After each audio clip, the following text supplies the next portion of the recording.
Northern Iran, in the dark, a cruise missile comes down onto a single-track railway bridge, and the concrete opens. That bridge is Iran's backdoor to China, and an American weapon has just broken it. 700 miles from the war, broken beams go down with the rubble. Reinforcing bar peels out of the deck and stands in the air, bent like wire. The rails run to the lip of the crater and stop. Nobody is on the bridge. Nobody is killed. The war Washington says it is fighting is 1,000 kilometers south, on the other end of the country. That single track carries Iranian freight north into the railways of Turkmenistan and Kazakhstan, and onto a corridor that runs into central China. With American warships closing Iran's ports, it was one of the last doors no blockade could shut. And when Central Command published its list of everything it hit that night, roughly 90 targets, this bridge was not on it. Washington has never mentioned it. Not that night, not since.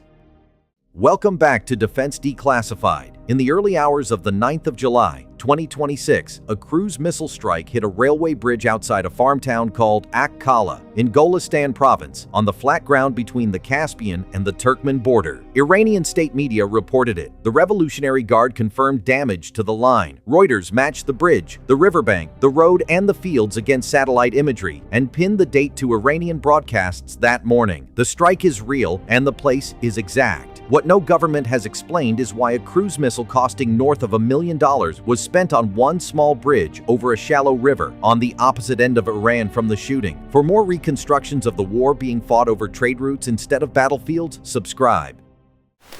Start with what the bridge carried. The track is the Gorgan to Incheh Borun line. It runs north out of the city of Gorgan, across the plain, to the Turkmen frontier about 60 kilometers beyond the bridge. Iran opened its own section in 2013, and the full three-country corridor was inaugurated in December of 2014. It is Iran's leg of the Kazakhstan, Turkmenistan, and Iran Railway, a little over 900 kilometers of track laid east of the Caspian Sea. Iran built the shortest piece, under 100 kilometers. Turkmenistan built roughly 700. Kazakhstan built the rest, one track, no second line, no detour around it. At the border station of Incheh Borun, the railway changes width. Iran lays its track to the standard gauge used from Europe to China. Everything north of that border sits on the broad gauge the Russian Empire spread across Central Asia, just over 3 inches wider. So at the frontier, every wagon coming down from the north has to be emptied and its boxes craned across, or the wagon itself jacked up off its wheels and set back down on Iranian bogies before it can move another meter south. That is what makes this stretch of track matter out of all proportion to its length. It is the fitting where the Russian and Chinese rail networks screw into the Iranian one. And one of the first structures the line crosses on the Iranian side of the plain is a concrete beam bridge on the edge of a farm town.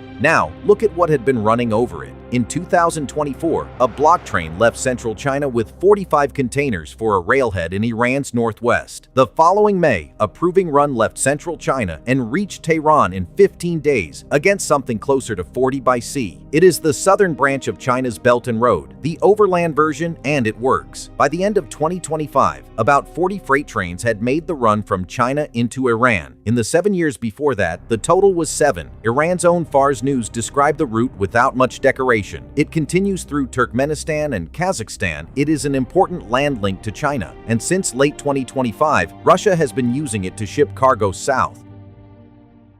By July of 2026, that single track had stopped being a trade story and become a survival one. The war began on February 28th, when an American and Israeli air campaign, Epic Fury on the American side and Roaring Lion on the Israeli, started tearing into Iran's military. The fighting moved to the water and stayed there. In mid-April, the American squeeze on Iranian ports tightened, and the freight trains from China answered almost at once. Traffic went from roughly one train a week to one every 3 or 4 days. Iranian media counted at least 65 trains arriving from China over the year, and foreign outlets reported rail traffic on the route tripling as the pressure on Iran's harbors grew. That is the whole logic of a corridor. A ship can be stopped, it can be boarded, turned around, denied insurance, or held outside a harbor until the cargo spoils. A train that crosses 3 friendly borders and never touches salt water cannot be stopped by a destroyer. On June 17th, a framework to end the war was signed. On the 8th of July, it collapsed after attacks on shipping in the Strait of Hormuz, and Central Command went back to work in consecutive nightly waves. Overnight into the 9th of July, one of those waves went inland. Nobody agrees on what arrived. The Revolutionary Guard spoke of a cruise missile. singular. Tehran Times reported 7 projectiles hitting the bridge. There is no independent count. Washington has not said what fired or from where. The weapon that fits the reach and the target is the BGM-109 Tomahawk, a sea-launched land attack cruise missile. In its shipboard form, it comes straight up out of the Mark 41 vertical launch cells buried under a warship's deck, sheds its booster, pops its wings, and settles into a subsonic cruise a few hundred feet off the ground with a 1,000-pound warhead in the nose. Over broken country, it navigates by comparing the ground beneath it against a stored terrain map. Over the Gorgan plain, there is almost nothing to compare, just flat farmland and irrigation channels in every direction, so the final leg rides on satellite navigation and a stored photograph of the aim point. The aim point is a line of concrete beams on piers carrying one track over a shallow river channel. Then the plane lights up, the warhead detonates against reinforced concrete, and the sound crosses the fields a few seconds behind the flash and arrives in the town as one flat chest-deep thud, close enough to rattle glass. Pulverized concrete hangs over the river in a cloud you could taste from the road. Beams that were carrying freight bound for China an hour earlier are down in the rubble. Steel reinforcing bar, finger thick, is stripped out of the deck and left standing in the air. The rails are wrenched off their line and hang over the hole, and nobody is underneath it. No casualties were reported by any party then or since.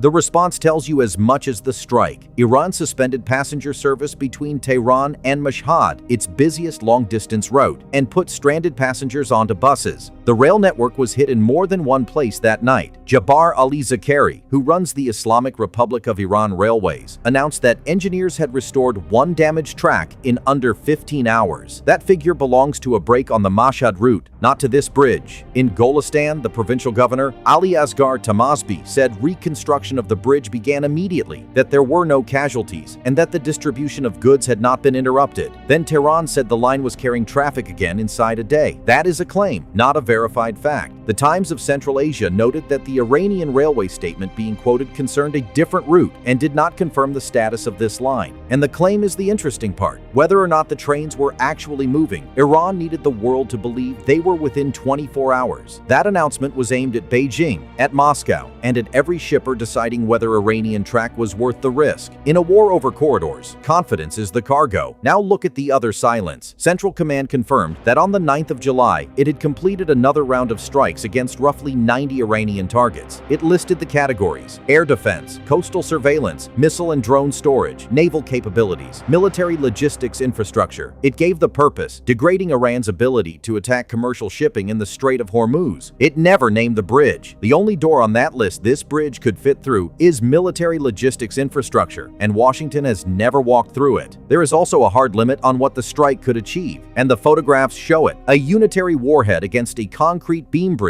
craters the deck, breaks beams, and twists the track. It does not reliably drop the span into the river. Nothing in the imagery establishes that it did, and the speed of the reopening argues the other way. Damage measured in days, not seasons. And this line is not the only way in. Iran has a second rail crossing into Turkmenistan far to the east at Sarax, with a third under development at Loftabad. Break one bridge on the western line, and freight can be routed around it, which leaves the argument that Tehran Times and others made within days of the strike, that Washington was not aiming at Iran at all, but past it, at Beijing, and that the message was about who can reach the overland routes being built through Iranian ground. That is analysis, not a stated intention. No source has substantiated weapons actually moving on this line. The cargo is trade, but the target is hard to explain by logistics alone, and Washington's silence has never argued the other way.